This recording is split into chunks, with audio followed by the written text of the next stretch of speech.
Moby-Dick, by Herman Melville. Chapter 5. Breakfast. I quickly followed suit, and descending into the bar-room accosted the grinning landlord very pleasantly. I cherished no malice towards him, though he had been skylarking with me not a little in the matter of my bedfellow.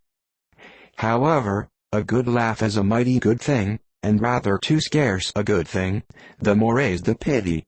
So, if any one man, in his own proper person, affords stuff for a good joke to anybody, let him not be backward, but let him cheerfully allow himself to spend and be spent in that way.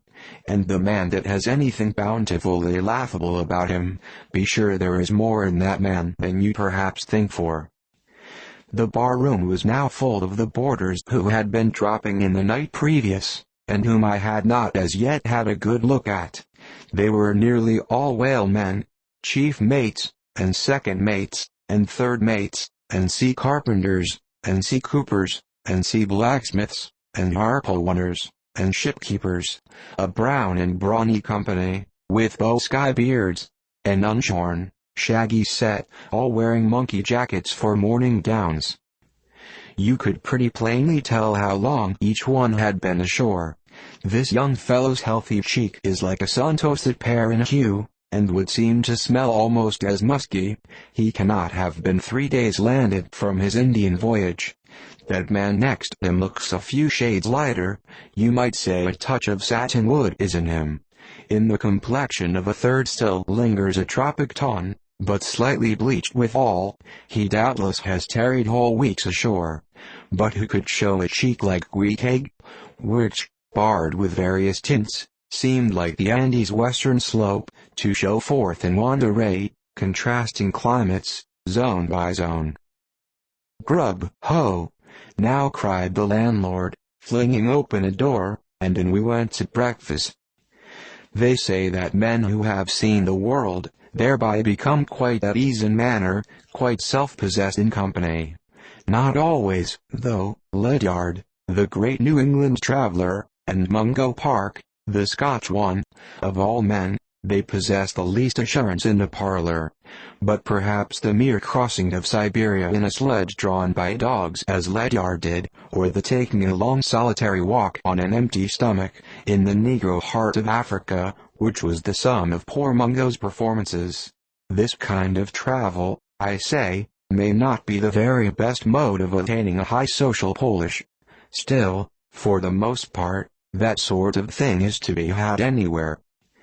These reflections just here are occasioned by the circumstance that after we were all seated at the table, and I was preparing to hear some good stories about whaling, to my no small surprise, nearly every man maintained a profound silence, and not only that, but they looked embarrassed. Yes, here were a set of sea dogs, many of whom without the slightest bashfulness had boarded great whales on the high seas, entire strangers to them, and duelled them dead without winking, and yet, here they sat at a social breakfast table, all of the same calling, all of kindred tastes, looking round as sheepishly at each other as though they had never been out of sight of some sheepfold among the Green Mountains. A curious sight, these bashful bears, these timid warrior whalemen. But as for Queequeg, why, Queequeg sat there among them, at the head of the table, too. It so chanced, as cool as an icicle. To be sure, I cannot say much for his breeding.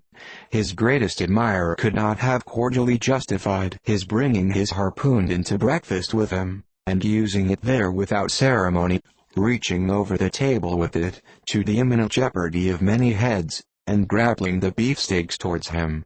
But that was certainly very coolly done by him. And everyone knows that in most people's estimation, to do anything cool is to do it genteelly. We will not speak of all Queequeg's peculiarities here, how he eschewed coffee and hot rolls, and applied his undivided attention to beefsteaks, done rare enough, that when breakfast was over he withdrew like the rest into the public room, lighted his tomahawk pipe, and was sitting there quietly digesting and smoking with his inseparable hat on, when I sallied out for a stroll.